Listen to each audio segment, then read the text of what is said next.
and welcome back to നമ്മുടെ ഏറ്റവും പ്രിയപ്പെട്ട അല്ലെങ്കിൽ നിങ്ങൾ എല്ലാവരും എല്ലാ ദിവസവും വേണമെന്ന് ആഗ്രഹിച്ച Xylem RAVE എല്ലാവർക്കും സ്വാഗതം. റീഡ് അനലൈസ് വൊക്കാബ് ത്രൂ എഡിറ്റോറിയൽസ് എന്ന ഈ പ്രോഗ്രാമിന്റെ 11ാമത്തെ എപ്പിസോഡ് ആണ് ഇത്. യെസ്, അങ്ങനെ നമ്മൾ വളരെ സക്സസ്ഫുൾ ആയി 11ാമത്തെ എപ്പിസോഡിൽ വന്ന് നിൽക്കുകയാണ്. സോ നിങ്ങൾക്കറിയാം, നമ്മൾ തുടങ്ങിയ സമയത്ത് ഉണ്ടായിരുന്ന പോലെയല്ല, അതിൽ നിന്ന് ഒരുപാട് മാറ്റങ്ങൾ ഇപ്പം നമ്മൾ ഈ കണ്ടുകൊണ്ടിരിക്കുന്ന ഈ പ്രോഗ്രാമിൽ വന്നിട്ടുണ്ട്. ഈ ഒരു യൂട്യൂബിൽ നമ്മൾ ചെയ്യുന്നതിന് ഒരുപാട് ചേഞ്ചസ് വന്നിട്ടുണ്ട്. ആദ്യമൊക്കെ നമ്മൾ ജസ്റ്റ് വൊക്കാബ് സിനോണിംസും ആന്റണിംസും മാത്രം നോക്കി പോരുന്നിടത്തുനിന്ന് പിന്നെ ഫ്രേസൽ വെർബുകൾ ആഡ് ആവാൻ തുടങ്ങി, പിന്നെ ഇഡിയംസ് ആൻഡ് ഫ്രേസസ് വന്നു തുടങ്ങി. അതിനുശേഷം നമ്മൾ പതുക്കെ എഡിറ്റോറിയൽ തന്നെ എടുത്ത് സംസാരിക്കാൻ തുടങ്ങി. ഇപ്പൊ ഇതാ reading comprehension, para jumble, close test, അങ്ങനെ ബാങ്ക് എക്സാമിന് വേണ്ട സകല ടോപ്പിക്കും ഇൻക്ലൂഡ് ചെയ്തതും കറണ്ട് അഫയേഴ്സിന് ഡയറക്റ്റ് ഇൻക്ലൂഡ് ചെയ്തുകൊണ്ട് തന്നെ നമ്മൾ Xylem RAVE ആയിട്ട് മുന്നോട്ട് പോവുകയാണ്. ആദ്യം ഉണ്ടായിരുന്നതിനേക്കാളും സപ്പോർട്ടും കാര്യങ്ങളും ഇപ്പോഴും ഈ ഒരു പ്രോഗ്രാം നിങ്ങൾ തരുന്നുള്ളത് എനിക്ക് ഒത്തിരി സന്തോഷമുണ്ട്. അപ്പൊ നിങ്ങൾ എന്ത് ചെയ്യുക, നിങ്ങൾ നിങ്ങളുടെ എല്ലാ കൂട്ടുകാരെയും, ഇപ്പൊ SSC ആയാലും UPSC ആയാലും PSC ആയാലും ഏതൊക്കെ കോമ്പറ്റേറ്റീവ് എക്സാം ആയാലും കറണ്ട് അഫയേഴ്സ്, എഡിറ്റോറിയൽ, വൊക്കാബ് എല്ലാം ഇമ്പോർട്ടന്റ് ആണോ അവരെല്ലാം ഇങ്ങോട്ടേക്ക് വിളിക്കുക. അവർക്കെല്ലാം ഈ ലിങ്ക് ഷെയർ ചെയ്ത് കൊടുക്കുക. അവരെ കാണാനായിട്ട് ഇങ്ങോട്ട് വിളിക്കാം. മാത്രമല്ല, ലൈക്ക് ചെയ്യുക, ഷെയർ ചെയ്യുക, കമന്റ് ചെയ്യുക. കമന്റ് ചെയ്യുന്നത് വളരെ ഇമ്പോർട്ടന്റ് ആണ്. കാരണം നിങ്ങൾ കമന്റ് ചെയ്യുന്നതിലൂടെ ഞാൻ അറിയുന്നത് നിങ്ങൾക്ക് ഈ ഒരു കംപ്ലീറ്റ് സെഷൻ നിങ്ങൾക്ക് എന്തുമാത്രം ഇഷ്ടമാണ്, നിങ്ങൾ എന്തുമാത്രം സ്വീകാര്യത്തിന് കൊടുക്കുന്നുണ്ടെന്ന് എനിക്ക് മനസ്സിലാവുന്നത്. So hi, hello Ajay, hi mini. അപ്പം എല്ലാവർക്കും വെൽക്കം. സോ നമുക്ക് എന്തായാലും തുടങ്ങാം. ഇന്നും അത്യാവശ്യം ഒരുപാട് നല്ല എഡിറ്റോറിയൽ കോളംസ് സെലക്ട് ചെയ്തിട്ടുണ്ട്. എഡിറ്റോറിയൽ കോളംസ് ഏതൊക്കെയാണ് സെലക്ട് ചെയ്തതെന്ന് ഞാൻ കറക്റ്റ് ഒരു 5:20 ആയപ്പോൾ എൻ്റെ ടെലഗ്രാം ചാനലിൽ ഷെയർ ചെയ്തിട്ടുണ്ടായിരുന്നു. കഴിഞ്ഞ തവണത്തെ Xylem RAVE നമ്മുടെ അനീഷ് നമ്മളോട് പറഞ്ഞാണ്, മിസ്സേ എന്തായാലും ഒരു മണിക്കൂർ മുന്നേ ഷെയർ ചെയ്ത് ഞങ്ങൾ അതൊക്കെ ഒന്ന് വായിച്ചിട്ട് വന്നോളാം എന്ന്. അനീഷ്, ഞാൻ പറഞ്ഞ വാക്ക് പാലിച്ചു, നീയും പാലിച്ചിട്ടുണ്ടെന്ന് ഞാൻ വിശ്വസിക്കുന്നു. കാരണം എല്ലാവർക്കും നേരത്തെ എഡിറ്റോറിയൽ ഒന്ന് വായിക്കാൻ, അല്ലെങ്കിൽ പത്രത്തിൽ എഡിറ്റോറിയൽ എടുത്തു വെച്ച് നോക്കാനൊക്കെ ഹെൽപ്ഫുൾ ആയിരിക്കും. അതൊന്ന് പറഞ്ഞിട്ടാണ് ഞാനത് ഷെയർ ചെയ്തത്. അപ്പൊ നിങ്ങൾക്ക് എല്ലാവർക്കും അറിയാം, ഇംഗ്ലീഷ് ഓൾറൗണ്ടർ വിത്ത് രേവതി എന്നതാണ് എൻ്റെ ടെലഗ്രാം ചാനലിന്റെ പേര്. ആ ചാനൽ തന്നെ നിങ്ങൾക്ക് ഈ എഡിറ്റോറിയൽ സെഷന്റെ PDF ലഭിക്കുന്നതാണ്. ഓക്കെ, സോ നമുക്ക് തുടങ്ങിയാലോ. അപ്പൊ നിങ്ങൾ എന്ത് ചെയ്യാ, കണ്ടുകൊണ്ടിരിക്കുമ്പോൾ നിങ്ങൾക്ക് എന്തെങ്കിലും ഡൗട്ടുകൾ ഉണ്ട്, അല്ലെങ്കിൽ നിങ്ങൾക്ക് എന്ത് കാര്യം എന്നോട് ഇന്ററാക്ട് ചെയ്യണമെങ്കിലും നിങ്ങൾക്ക് ചാറ്റ് ബോക്സിലൂടെ ചെയ്യാവുന്നതാണ്. ഓക്കെ, സോ ഈ ഫസ്റ്റ് എഡിറ്റോറിയൽ തുടങ്ങുന്നതിന് മുന്നേ നിങ്ങൾ ഈ പിക്ചർ കാണുന്നുണ്ടോ? ഈ പിക്ചറിൽ ശരിക്കും ആരാണുള്ളത് ഞാൻ പറഞ്ഞതിന്റെ ആവശ്യമില്ല, നമ്മുടെ സ്വന്തം ലാലേട്ടൻ അല്ലെ. അപ്പോൾ ലാലേട്ടന്റെ ഈ ഒരു സിനിമ നമ്മുടെ ലൂസിഫർ സിനിമയിൽ കാണാത്തവരായിട്ട് ആരും ഉണ്ടാവില്ല. എന്താണ് ഈ ഒരു സീനിന്റെ പ്രാധാന്യം എന്ന് ആർക്കെങ്കിലും പറയാൻ പറ്റുമോ? ഒരു സോഷ്യൽ കോസ് ഈ മൂവിയുടെ ഈ ഒരു പെർട്ടിക്കുലർ സീനിനുണ്ട്. എന്താണ് ആ ലൈക് സോഷ്യൽ കോസ്? ഇവിടുത്തെ ഒരു ഡയലോഗ് ഉണ്ട്, വളരെ വളരെ ഫേമസ് ആയിട്ടുള്ള ഒരു ഡയലോഗാണ്. എന്ത് പറ്റി ഷർട്ടിൽ എന്ത് പറ്റി കറ എന്ന് ചോദിക്കുമ്പോൾ പറയുന്നുണ്ട്, കർഷകനല്ലേ മാഡം, കള പറിക്കാൻ ഇറങ്ങിയതാണ് എന്ന് മോഹൻലാൽ പറയുന്ന ഒരു വളരെ അടിപൊളി സീനാണിത്. ഈ സീനിൽ ആക്ച്വലി ഈ സീനിന്റെ സൊസൈറ്റിയുമായിട്ട് റിലേറ്റ് ചെയ്യപ്പെട്ട കോൺസെപ്റ്റ് എന്താണ്, അല്ലെങ്കിൽ ഈ മൂവിയിൽ ഈ രണ്ട് കഥാപാത്രങ്ങൾ, ആ മോഹൻലാൽ ഫേസ് ചെയ്യുന്ന രണ്ട് കഥാപാത്രങ്ങൾ കൊണ്ടുപോകുന്ന മൂവിയുടെ ഒരു ഏരിയ ഉണ്ട്. അത് എന്താണ്? ഹായ് അർച്ചന, ഗുഡ് ഈവനിങ്. നിങ്ങൾ പറഞ്ഞ എന്തൊരു ഏരിയ ആണ് ഇവർ രണ്ടും ഇതിൽ ക്യാപ്ചർ ചെയ്യുന്നതെന്ന് ഒന്ന് പെട്ടെന്ന് എല്ലാവരും കമന്റ് ചെയ്തേ നോക്കട്ടെ. കാരണം ഈ ഒരു സീന് കാണുമ്പോൾ നിങ്ങൾക്ക് അറിയാം ഈ സീനിൽ അവരെന്താണ്. അത്യാവശ്യം എല്ലാവരും ലൂസിഫർ സിനിമ കണ്ടിട്ടുള്ളതാണ്, അടുത്ത പടത്തിന് വേണ്ടി വെയിറ്റിംഗ് ആണ്, എനിക്കറിയാം. അതുകൊണ്ടാണ് ഞാൻ ചോദിക്കുന്നത്, ഈ ഒരു മൂവിയിൽ എന്താണ് ശരിക്കും ഈ ഒരു രണ്ട് ക്യാരക്ടേഴ്സ്, അല്ലെങ്കിൽ ഈ ഒരു മൂവിയിൽ ഈ ഒരു ക്യാരക്ടേഴ്സിന്റെ റോൾ, അവരുടെ സൊസൈറ്റി കോസ് എന്താ കാണിക്കുന്നത്? ഹായ് സ്വാതി, ഹായ് അർച്ചന, പെട്ടെന്ന് പറഞ്ഞേ. സ്റ്റീഫൻ നെടുമ്പള്ളിയെയും ലൂസിഫറിനെ അറിയാത്തവരാരും ആയിരിക്കില്ല എൻ്റെ പിള്ളേരെന്ന് എനിക്കറിയാം, ഓഫ് കോഴ്സ് എനിക്കറിയാം. അതുകൊണ്ടാണ് ചോദിക്കുന്നത്, എന്താണ് ഈ സിനിമയിൽ ഈ ഒരു സീനിലൂടെ നമ്മൾ കാണുന്നത്? നിങ്ങൾ പറയുന്നില്ലേ? ആരുടെയും കമന്റ്സ് ഒന്നും കാണില്ല, പെട്ടെന്ന് കമന്റ് ചെയ്ത് നോക്കട്ടെ. ആർക്കെങ്കിലും ക്ലിക്ക് ആയോ എന്ന് നോക്കട്ടെ. എന്തിനീ ഫോട്ടോ വെച്ചു എന്ന് വെച്ച് കഴിഞ്ഞാൽ, നമ്മൾ ആദ്യം നോക്കാൻ പോകുന്ന എഡിറ്റോറിയൽ കോളവുമായിട്ട് ഈ ഒരു സൊസൈറ്റിയുടെ ഈ ഒരു കോസിന് ഭയങ്കരമായ ബന്ധമുണ്ട്. അതായത് ഈ ഒരു സിനിമയിൽ നമ്മൾ കാണിക്കുന്നുണ്ട് മീഡിയ എന്തുമാത്രം ലൈക് സെൻസർ ചെയ്യപ്പെടുന്നു, അല്ലെങ്കിൽ മീഡിയയുടെ ഫ്രീഡം, അല്ലെങ്കിൽ അവരുടെ ആ ഒരു ഫ്രീഡം ഓഫ് എക്സ്പ്രഷൻ, അവരത് ഒരു കാര്യം പുറത്തേക്ക് കൊണ്ടുവരുന്നതിൽ അവർക്ക് എന്തുമാത്രം റെസ്ട്രിക്ഷൻസ് ഉണ്ട്, അല്ലെങ്കിൽ എന്തുമാത്രം ഇൻഫ്ലുവൻസ്ഡ് ആണ് അവരെന്ന് നമുക്ക് ഈ സിനിമയിൽ കാണാനായിട്ട് പറ്റുന്നുണ്ട് അല്ലെ. അതായത് പ്രസ് നേരിടുന്ന ഒരുപാട് ബുദ്ധിമുട്ടുകൾ, അതായത് press in the sense like അപ്പോൾ നമ്മൾ ന്യൂസ് പേപ്പറോ മാഗസീൻസോ അല്ലെങ്കിൽ പോലും നമ്മുടെ മീഡിയ ആണെങ്കിലും ഒരുപാട് പ്രശ്നങ്ങളിലൂടെയാണ് കടന്നു പോകുന്നതെന്ന് ഈ ഒരു സിനിമയിൽ ഈ രണ്ട് ക്യാരക്ടേഴ്സിന്റെയും ഈ രണ്ട് റോളിലൂടെ നമുക്ക് മനസ്സിലാവുന്നുണ്ട്. സോ ഇതേപോലെ റിലേറ്റഡ് ആയിട്ടൊരു എഡിറ്റോറിയൽ കോളമാണ് നമുക്ക് ഇത്തവണ ആദ്യം പഠിക്കാനായിട്ടുള്ളത്. Downslide in press, freedom in India is a concern, says N Ram. അപ്പൊ ഈ ഒരു കോളം, ഇത് ആക്ച്വലി എഡിറ്റോറിയൽ അല്ല, അല്ലാതെ റാൻഡം ആയിട്ട് പിക്ക് ചെയ്തൊരു കോളമാണ്. കാരണം ഈ കോളത്തിൽ വളരെ വ്യക്തവും ഭയങ്കര ക്ലിയർ ആയിട്ട് decline in press freedom in India, ഇന്ത്യയിലെ പ്രസിന്റെ ഫ്രീഡം വളരെയധികം ഡിക്ലൈൻ ആകുന്നുണ്ട് എന്നൊരു കോൺസെപ്റ്റ് ആണ് ചർച്ച ചെയ്യപ്പെടുന്നത്. ഓക്കെ, അതായത് ഇതിൽ പറയുന്നുണ്ട് ഏറ്റവും വലിയ ഇഷ്യൂസ് എന്തൊക്കെയാണെന്ന് പുള്ളിക്കാരൻ നമ്മുടെ റാം ഹൈലൈറ്റ് ചെയ്യുന്നത് എന്തൊക്കെയാണ്. ഗവൺമെന്റ് സെൻസർഷിപ്പ് ഉള്ള കാര്യം പറയുന്നുണ്ട്. മാത്രമല്ല ഭയങ്കരമായിട്ടുള്ള കോർപ്പറേറ്റ് ഇൻട്രസ്റ്റുകൾ കാരണം നമ്മുടെ എന്താ പറയുക ഇൻഫ്ലുവൻസ്, ആ കോർപ്പറേറ്റ് ഇൻഡസ്ട്രികൾക്ക് വേണ്ടിയിട്ട് പ്രസ്സിനെ ഭയങ്കരമായിട്ട് ഇൻഫ്ലുവൻസ് ചെയ്യുന്നുണ്ട്. പിന്നെ ഇന്റിമിഡേഷൻ ഓഫ് ജേർണലിസ്റ്റിനെ ഭയങ്കരമായിട്ട് ഇന്റിമിഡേറ്റ് ചെയ്യുന്നുണ്ട്. അങ്ങനെ കുറേ കാര്യങ്ങളുണ്ട് എന്തുണ്ട് ഇതിന്റെ ബാക്ക്ഗ്രൗണ്ടിൽ നടക്കുന്നുണ്ടെന്ന് പറയുന്നുണ്ട് അല്ലേ. കാരണം നമുക്കൊരു ഫ്രീ പ്രസ് വളരെ അധികം എസെൻഷ്യൽ ആണ്. അതിൽ നമ്മൾ പലതും അറിയുന്നത് മീഡിയയിലൂടെയാണ്, പലതും അറിയുന്നത് നമ്മൾ ന്യൂസ് പേപ്പറിലൂടെയാണ്. നമ്മുടെ കറണ്ട് അഫയേഴ്സ് എന്ന് പറഞ്ഞു കഴിഞ്ഞാൽ ഇതാണ്. സോ ഇവരിലൂടെയാണ് നമ്മൾ നമ്മുടെ ചുറ്റുവട്ടത്ത് നടക്കുന്ന കാര്യങ്ങൾ അറിയുന്നത്. അപ്പൊ സത്യം അറിയാത്ത പക്ഷം നമ്മൾ എന്താ പറയുക, നമ്മുടെ കണ്ണു മൂടിക്കെട്ടിയ അവസ്ഥയായിരിക്കും അല്ലെ. സോ നമ്മൾ കുറച്ചുകൂടി ഡെമോക്രറ്റിക് ആയിട്ടൊരു രാജ്യമാണ്, അതുകൊണ്ട് തന്നെ നമ്മൾ പ്രസ് ഫ്രീഡത്തിന് ഒരുപാട് ഇമ്പോർട്ടൻസ് കൊടുക്കണമെന്നും മാത്രമല്ല നമ്മൾ ജേർണലിസ്റ്റിന്റെ എന്താ പറയുക ആ ഒരു ഇൻഡിപെൻഡൻസിയെ, അവരുടെ ഒരു ഇന്റഗ്രിറ്റിയെ അതൊക്കെ നമ്മൾ പ്രൊട്ടക്ട് ചെയ്യണം എന്നൊക്കെയാണ് റാം ഇതിൽ പറയുന്നത്. മാത്രമല്ല ഇത് എടുത്തു പറയാനുള്ള റീസൺ അതിൽ കൊടുത്തിട്ടുണ്ട്. Central government has made concentrated efforts, അത് കുറച്ച് എഫേർട്സ് ഇട്ടിട്ടുണ്ട്. അത് ഇന്റർനെറ്റ് സെൻസറിയൻ പെഗസസ് എന്നൊരു സ്പൈ വെയറിനെ കുറിച്ച് അത് ഡിപ്ലോയ് ചെയ്തിട്ട് ഒരുപാട് പേരുടെ സോഷ്യൽ മീഡിയ ടെക്നോളജി പ്ലാറ്റ്ഫോംസ് ഒക്കെ ഇല്ലീഗൽ സർവൈലൻസിലാണ് എന്നൊക്കെ റാം ഇതിൽ പറയുന്നുണ്ട്. സോ ഇതാണ് കോൺസെപ്റ്റ്. ഈ കോൺസെപ്റ്റ് എടുക്കാനുള്ള റീസൺ എന്ന് വെച്ചാൽ വേറൊന്നുമല്ല, press freedom. Hi Aneesh, good evening. പ്രസിന്റെ ഫ്രീഡത്തെ കുറിച്ച് വളരെയധികം നന്നായി സംസാരിച്ച ഒരു ചെറിയ കോളമായിട്ട് എനിക്ക് ഫീൽ ചെയ്തു. അതുകൊണ്ടാണ് ഞാൻ ഈ ഒരു കോളം തന്നെ സെലക്ട് ചെയ്തത്. I hope you got it. എന്നാൽ നമുക്ക് ഇതിന്റെ ക്വസ്റ്റ്യൻസിലേക്ക് പോയാലോ? നിങ്ങൾ കുറച്ചുകൂടി ഇന്ററാക്റ്റീവ് ആവണം കേട്ടോ. വെറുതെ കണ്ടുകൊണ്ടിരുന്നാലോ ഗുഡ് ഈവനിങ് പറഞ്ഞാലോ ഒന്നും പറ്റില്ല. ഞാനിപ്പോൾ ആദ്യം ഒരു ഫോട്ടോ കാണിച്ചിട്ട് നിങ്ങൾ അത് അറിയോ, നിങ്ങൾക്ക് ആ സിനിമ ഓർമ്മയുണ്ടോ, അതിലെ കോൺസെപ്റ്റ് എന്താണെന്ന് ചോദിച്ചാൽ ആരും ഒന്നും മിണ്ടുന്നില്ല. വൈ? നിങ്ങൾക്ക് അറിയാത്ത സിനിമയാണോ, നിങ്ങൾക്ക് അറിയാത്ത കോൺസെപ്റ്റ് ആണോ? അല്ല. അപ്പൊ നിങ്ങൾ കമന്റ് ചെയ്യുക, ഇന്ററാക്ട് ചെയ്യുക, എന്നോട് പറ്റുന്ന അത്രയും സംസാരിക്കുക. സോ ദാറ്റ് നമുക്ക് ഈ ഒരു ടീച്ചർ സ്റ്റുഡന്റ് റിലേഷൻ ഭയങ്കരമായിട്ട് ബിൽഡ് ചെയ്യാനുള്ള ആകെയുള്ള പ്ലാറ്റ്ഫോം ഇതാണ്. കാരണം this is not an offline class, in online platform. അപ്പോൾ ഓൺലൈൻ പ്ലാറ്റ്ഫോമിൽ നമ്മുടെ സ്റ്റുഡന്റ് ടീച്ചർ റിലേഷൻഷിപ്പ് ബിൽഡ് ചെയ്യാനും നന്നായി പഠിക്കാനും രണ്ടുപേരുടെ എഫേർട്ട് ഒരേ രീതിയിൽ കൊണ്ടുവന്ന് സക്സസ്ഫുൾ ആവാനും വേണ്ടിയിട്ട് നമ്മൾ എന്ത് ചെയ്യണം? ഇന്ററാക്ട് ചെയ്യണം. That is A essential part of it. Okay, so ഇതിന്റെ ക്വസ്റ്റ്യൻസ് ചെയ്യാം. സോ ഞാൻ ഓൾറെഡി നിങ്ങൾക്ക് പറഞ്ഞു കഴിഞ്ഞു പ്രസ് ഫ്രീഡത്തെ കുറിച്ചാണ് പറയുന്നത്. നമ്മൾ ജേർണലിസ്റ്റിനെ ഇന്റിമിഡേറ്റ് ചെയ്യുക, അല്ലെങ്കിൽ ഗവൺമെന്റ് സെൻസർഷിപ്പിന് വേണ്ടിയിട്ട് മൂവ് ചെയ്യുക, കോർപ്പറേറ്റ് ആയിട്ട് ഇൻഫ്ലുവൻസ് ചെയ്യുക ജേർണലിസ്റ്റുകളെ, ഇതൊക്കെയാണ് ഏറ്റവും കൂടുതൽ ഇതിൽ എംഫസൈസ് ചെയ്യുന്ന ഭയങ്കരമായ ഇഷ്യൂ. ആൻഡ് മാത്രമല്ല ഫ്രീ പ്രസ് നമുക്ക് അത്യാവശ്യമാണെന്നും ഒപ്പം തന്നെ ഡെമോക്രസിക്ക് ഫ്രീ പ്രസ് ഉണ്ടായാലേ പറ്റുള്ളൂ. അതുകൊണ്ട് തന്നെ നമ്മൾ നന്നായിട്ട് എഫേർട്ട് ഇട്ട് ജേർണലിസ്റ്റിന്റെ ഇന്റഗ്രിറ്റി, അവരുടെ ഇൻഡിപെൻഡൻസിനെ പ്രൊട്ടക്ട് ചെയ്യണമെന്നൊക്കെയാണ് ഇദ്ദേഹം എംഫസൈസ് ചെയ്യുന്നത്. ഓക്കെ, ഇനി നമുക്ക് നേരെ RC ക്വസ്റ്റ്യനിലേക്ക് പോകാം. What is the main concern expressed by N Ram regarding press freedom in India? ഇന്ത്യയിലെ പ്രസ് ഫ്രീഡത്തിനെ കുറിച്ച് മെയിൻ കൺസേൺ എന്താണ് അദ്ദേഹം പറഞ്ഞതെന്ന് പെട്ടെന്ന് നിങ്ങൾ ഓൾറെഡി വായിച്ചിട്ടുണ്ടാവും, ഞാൻ ഓൾറെഡി ഷെയർ ചെയ്ത് തന്നതാണ്. സോ ABCD ഏതാണ് ആൻസർ എന്ന് പെട്ടെന്ന് പറഞ്ഞേ. ഏതാണ് നമ്മുടെ answer? Increasing government funding for media outlets, the rise of alternative media sources, the decline in press freedom and its implication for democracy, the popularity of social media among young people. അനീഷിന്റെയും അജയിന്റെയും മാത്രം ആൻസറേ ഞാൻ കണ്ടോളൂ, ബാക്കി ആരും answer ചെയ്യുന്നത്. Yes Swathi, എല്ലാവരും answer ചെയ്യും. വെറുതെ കണ്ടുകൊണ്ടിരിക്കാൻ എല്ലാവർക്കും പറ്റും. Effort matters. നിങ്ങളിടുന്ന എഫേർട്ടാണ് നിങ്ങളെ വിജയത്തിലേക്ക് എത്തിക്കുന്നത്. That is for sure. കഷ്ടപ്പെട്ടവന് മാത്രമേ വിജയം ഉണ്ടാവത്തുള്ളൂ. കഷ്ടപ്പെടാതെ നോക്കിയിരിക്കുന്ന ഒരാൾക്ക് ആരും ഒന്നും കയ്യിൽ കൊണ്ട് തരില്ല. If you want something work hard for it. Okay, very good. C ആണ് the decline in press freedom and its implication for democracy ആണ് നമ്മുടെ ഈ ഒരു ടോപ്പിക്കിൽ എൻ റാം നമ്മളോട് ചർച്ച ചെയ്യുന്നത്. Now second question, according to N Ram why is free press important in democracy? ഡെമോക്രസിക്ക് എന്തുകൊണ്ട് ഫ്രീ പ്രസ് ആവശ്യമാണ് എന്നതാണ് രണ്ടാമത്തെ ചോദ്യം. It entertains the public, it helps promote government policy, it holds power accountable, ensures diverse voices are heard, it focuses solely on economic issue. പെട്ടെന്ന് പറയാം രണ്ടാമത്തെ ക്വസ്റ്റ്യന്റെ answer. Very good Ajay, പെട്ടെന്ന് ആൻസർ ചെയ്തേ. യെസ്, അജയുടെ ആൻസർ ഞാൻ കണ്ടു. ബാക്കിയുള്ളവരുടെ അതുപോലെ ആൻസർ ചെയ്തേ, അതേ വേഗത്തിൽ ആൻസർ ചെയ്തേ. നോക്കട്ടെ, കാരണം സിമ്പിൾ ചോദ്യങ്ങളാണ്. സിമ്പിൾ ആയിട്ട് നിങ്ങൾക്ക് അറ്റൻഡ് ചെയ്ത് സിമ്പിൾ ആയിട്ട് ആൻസർ പറയാം. പ്രസ് ഫ്രീഡം ഉണ്ടെങ്കിലേ ഒരു ഡെമോക്രാറ്റിക് കൺട്രി ആകുമ്പോൾ അവിടെ ഫ്രീഡം ഓഫ് പ്രസ് അത്യാവശ്യമാണ്. സോ ദാറ്റ് എല്ലാവരുടെയും വോയിസ് കേൾക്കണം. മാത്രമല്ല നമ്മുടെ പവറിന്റെ, അതായത് ആരും ശ്രദ്ധിക്കാനും നോക്കാനും ഇല്ലെങ്കിൽ എന്ത് വേണോ ആവാം അല്ലേ?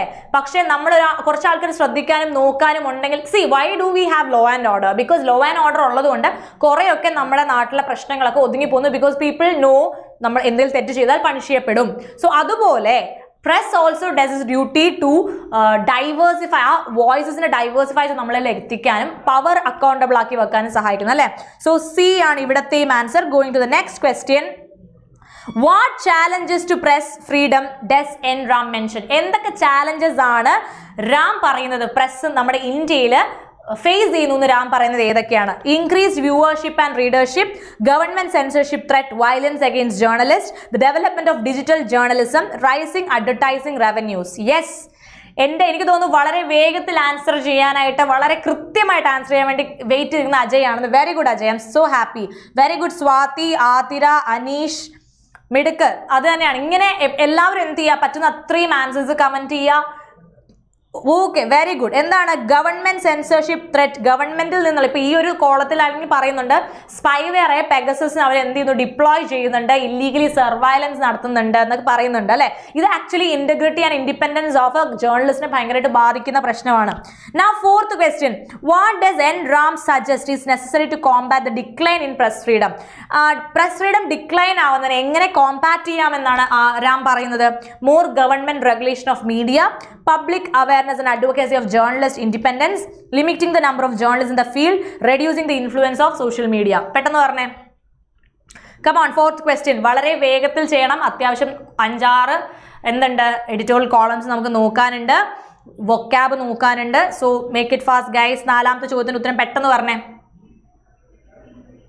എന്താണ്? Very good Aneesh, Ajay, very good. 4ന്റെ ആൻസർ ബി ആണ്. എന്താണ്? Public awareness, advocacy for journalist independence. ജേർണലിസ്റ്റിന്റെ ഇൻഡിപെൻഡൻസിന് വേണ്ടി പബ്ലിക് അവയർനെസ് കൊണ്ട് ഇപ്പൊ ഈ ഒരു കോളം വായിക്കുന്ന പലർക്കും ഇത് ഫീൽ ചെയ്യും. Okay, is this right? ഇതിങ്ങനെ സംഭവിക്കുന്നുണ്ടോ? സർവൈലൻസിലാണോ? അതുകൊണ്ടാണോ പലർക്കും പല സത്യങ്ങളും വിളിച്ചു പറയാൻ പറ്റാത്തത്? ഇങ്ങനെയൊക്കെ ചിന്തകൾ പോവും. സോ ഡെഫിനറ്റ് ആയിട്ട് ആൻസർ എന്താണ്? ബി ആണ്. 5th question, what impact does N. Ram believe a lack of press freedom has on society? Freedom, പ്രസ്സിന് അതിൻ്റെതായ ഫ്രീഡം ഇല്ല എങ്കിൽ അത് എന്ത് കുറവാണ് ഒരു സൊസൈറ്റിയിൽ സൃഷ്ടിക്കുന്നത് എന്നാണ് നമ്മുടെ റാമിന് തോന്നിയത്. ആക്ച്വലി ഇത് റാമിന് തോന്നുന്നില്ല, നമുക്ക് ഈ കോളം വായിക്കാതെ തന്നെ ഇതിന് ആൻസർ ചെയ്യാൻ പറ്റുന്നത് എവിടെയൊക്കെ നമ്മുടെ ഉള്ളിലും നമുക്ക് ആ കോളം റിലേറ്റ് ചെയ്യാൻ പറ്റുന്നത് കൊണ്ടാണ്. It foster greater innovation in journalism. It leads to increased public trust in government. It undermines democratic values and civic engagement. It enhances the quality of news coverage. ഏത് കൊടുക്കാൻ പറ്റും? 5th question. പെട്ടെന്ന് answer പറഞ്ഞേ. നമുക്ക് lakh of press freedom ഉണ്ടെങ്കിൽ അത് എന്തിലേക്ക് കൊണ്ടെത്തിക്കും നമ്മളെ?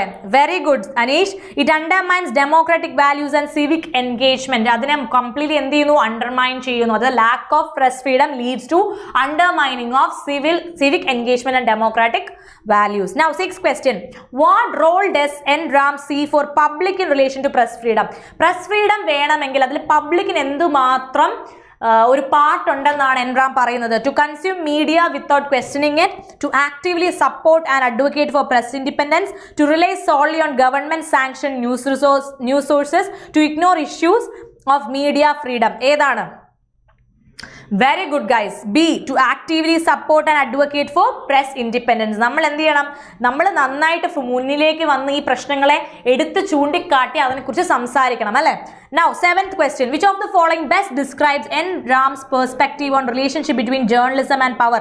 പവറും ജേർണലിസത്തിന്റെയും ഒരു റിലേഷൻഷിപ്പ് എന്തെന്നാണ് എൻ റാം പറയുന്നത്? Journalism should be aligned with governmental interest. Journalism is a tool for maintaining social order.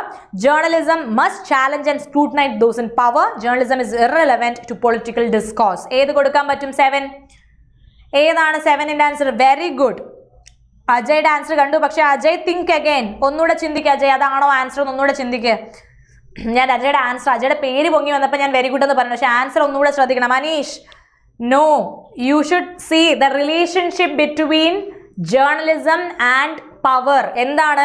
The answer is C. Journalism must challenge and scrutinise those in power. അതായത് ഞാൻ പറഞ്ഞു ലോ ആൻഡ് ഓർഡറിന്റെ കാര്യം ഞാൻ പറഞ്ഞു, ഞാൻ തെറ്റ് ചെയ്താൽ എനിക്ക് പണിഷ്മെന്റ് കിട്ടും എന്നൊരു പേടിയാണ് എന്നെ തെറ്റ് ചെയ്യുന്നതെന്ന് മാറ്റി നിർത്തുന്നത്. അതുപോലെ ഞാൻ എന്തെങ്കിലും കാണിച്ചു കഴിഞ്ഞാൽ അത് നാട്ടുകാർ അറിയും, സോ നാളെ അതൊരു പ്രശ്നമാകും എന്നൊരു പേടിയിലൂടെ നല്ലത് ചെയ്യാനായിട്ട് automatically പ്രേരിപ്പിക്കുക.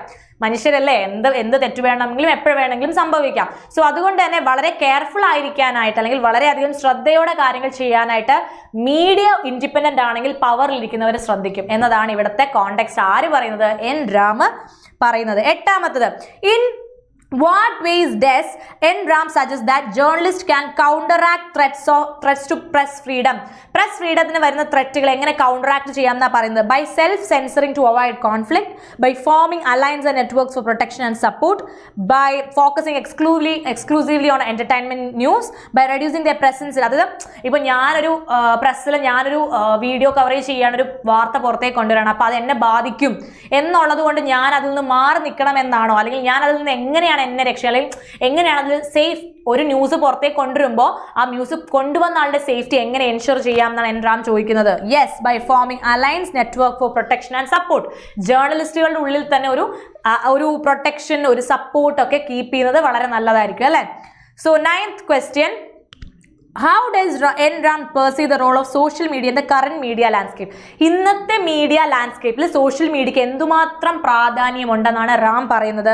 As a complete replacement for traditional journalism, as a tool that complicates the challenge faced by journalists, as relevant to the conversation about press freedom, irrelevant ആണ് ഇത്, as a source of government misinformation. ഏത് പറയാൻ പറ്റും, അതായത് ഇന്നത്തെ കാലഘട്ടത്തിൽ മീഡിയയ്ക്ക് ചെയ്യാൻ പറ്റുന്ന പല കാര്യങ്ങളും സോഷ്യൽ മീഡിയയ്ക്ക് ചെയ്യാൻ പറ്റുന്നുണ്ടോ, അല്ലെങ്കിൽ സോഷ്യൽ മീഡിയം വെച്ച് നോക്കുമ്പോൾ അവർ തമ്മിലുള്ള ആ ഒരു എന്താ പറയുക റിലേഷൻ, അല്ലെങ്കിൽ അവർ തമ്മിലുള്ള ലാൻഡ്സ്കേപ്പ് എങ്ങനെയാണ്, അവരുടെ ആ ഒരു താരതമ്യേന അവരെങ്ങനെ വർക്ക് ചെയ്യുന്നു എന്നത് ചോദിക്കുകയാണ്. എങ്ങനെയാണ് ഇതിൻ്റെ ആൻസർ എന്ത് കൊടുക്കും?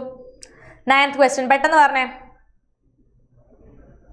As a tool that complicates the challenges faced by journalists, already facing the challenges എന്ത് ചെയ്യാണ്, വീണ്ടും കോംപ്ലിക്കേറ്റ് ചെയ്യുന്നത് സോഷ്യൽ മീഡിയ അല്ലേ. അതായത് ഫോർ എക്സാമ്പിൾ ഒരാൾ വളരെ സീക്രട്ടീവ് ആയിട്ട് ഒരു ന്യൂസ് പുറത്തേക്ക് കൊണ്ടുവരികയാണെങ്കിൽ സോഷ്യൽ മീഡിയ ആ ന്യൂസിന് പുറകെ പോയി ആ ആളെ കണ്ടുപിടിച്ച് പുറത്തു കൊണ്ടുവരും.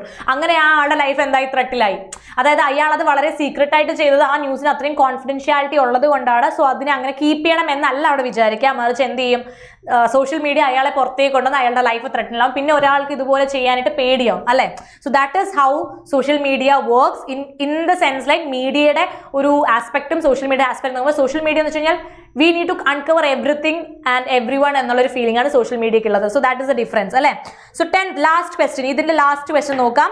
What could be potential consequence of continued decline in press freedom according to N. Ram? ഇങ്ങനെ കണ്ടിന്യൂസ് ആയിട്ട് പ്രസ് ഫ്രീഡം റെസ്ട്രിക്ട് ചെയ്യപ്പെടുകയാണെങ്കിൽ ഭാവിയിൽ എന്ത് സംഭവിക്കാം, അല്ലെങ്കിൽ ഇവൻച്വലി എന്തിലേക്ക് ഇത് ചെന്നെത്തും?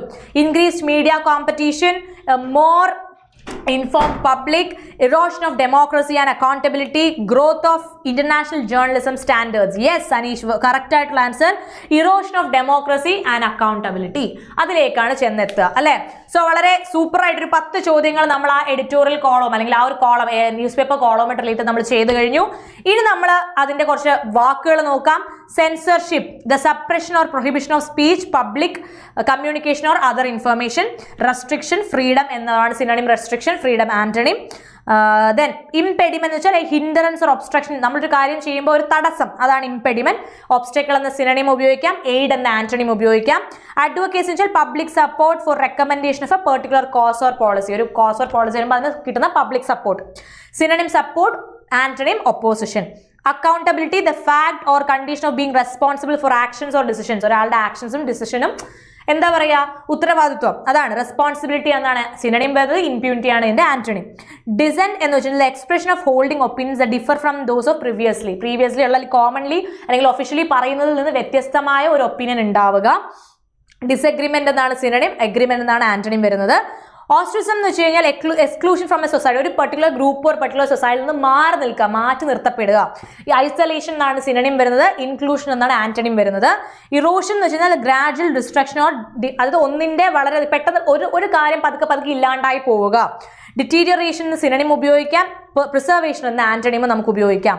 Infringe, to violate or breach, ഒരു ലോ എന്താ പറയുക വയലേറ്റ് ചെയ്യുക, അത് ഒരു കാര്യം പാലിക്കാതിരിക്കുക, ഒരു റൈറ്റിനെ വയലേറ്റ് ചെയ്യപ്പെടുക, അതാണ് നമ്മൾ എന്ത് ഇൻഫ്രിഞ്ച് എന്ന് പറയുന്നത്. ട്രാൻസ്ഗ്രസ് എന്നാണ് അതിന്റെ സിനണിം, കംപ്ലൈ എന്നതാണ് അതിന്റെ ആന്റണിം. ഇന്റഗ്രിറ്റി നിങ്ങൾക്ക് അറിയാം, the quality of being honest, having strong moral principles എന്നാണ് സിനണിം. ഓണസ്റ്റി എന്നാണ് ആന്റണിം ഡിസോണസ്റ്റി.